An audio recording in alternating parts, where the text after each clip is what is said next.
समय बहुत बलवान होता है। वह शिखंडी से भीष्म को मात दिला सकता है, कर्ण के रथ को फंसा सकता है, द्रौपदी का चीर हरण करा सकता है। अगर किसी से डरना है तो वह है समय। महाभारत में एक प्रसंग आता है जब धर्मराज युधिष्ठिर ने विराट के दरबार में पहुंचकर कहा, हे राजन, मैं व्याघ्रपाद गोत्र में उत्पन्न हुआ हूं तथा मेरा नाम कंक है। मैं धूत विद्या में निपुण हूं। आपके पास आपकी सेवा करने की कामना लेकर उपस्थित हुआ हूं। जुआ यानी वह खेल जिसमें धर्मराज अपना सर्वस्व हार बैठे थे, कंक बनकर वही खेल वह राजा विराट को सिखाने लगे। जिस बाहुबली के लिए रसोइये दिन रात भोजन परोसते रहते थे, वह भीम बल्लभ का भेष धारण कर स्वयं रसोइया बन गया। नकुल और सहदेव पशुओं की देखरेख करने लगे।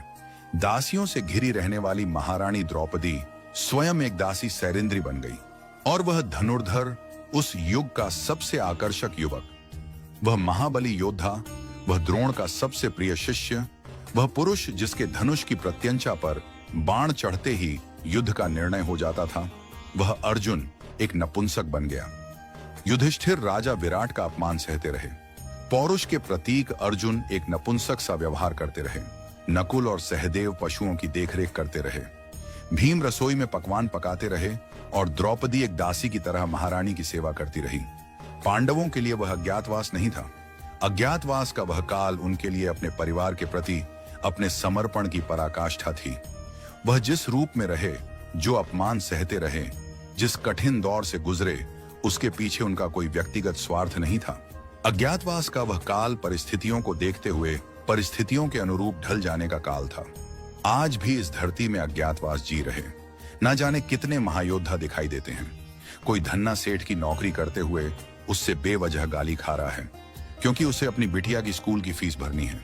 बेटी के ब्याह के लिए पैसे इकट्ठे करता। बाप एक सेल्समैन बनकर दर दर धक्के खाकर सामान बेचता दिखाई देता है। ऐसे असंख्य पुरुष निरंतर संघर्ष से हर दिन अपना सुख दुख छोड़कर अपने परिवार के अस्तित्व की लड़ाई लड़ रहे हैं। रोजमर्रा के जीवन में किसी संघर्षशील व्यक्ति से रूबरू हो तो उसका आदर कीजिए, उसका सम्मान कीजिए।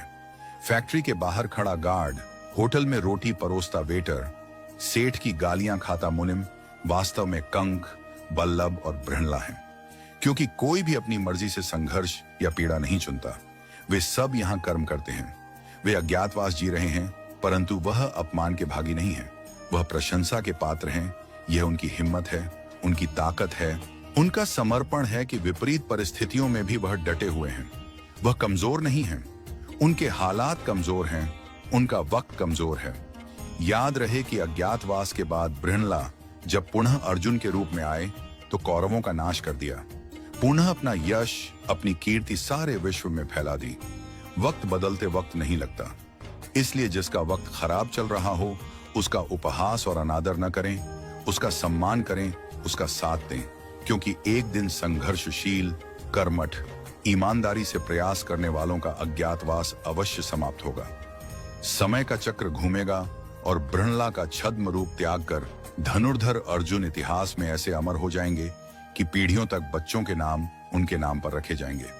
इतिहास बृहणला को भूल जाएगा, इतिहास अर्जुन को याद रखेगा। हर संघर्षशील, लग्नशील और कर्मठ व्यक्ति में बृहणला को मत देखिए, कंक को मत देखिए, बल्लभ को मत देखिए। हर संघर्षशील व्यक्ति में धनुर्धर अर्जुन को देखिए, धर्मराज युधिष्ठिर और महाबली भीम को देखिए। यही नियति है, यही समय का चक्र है, यही महाभारत की भी सीख है।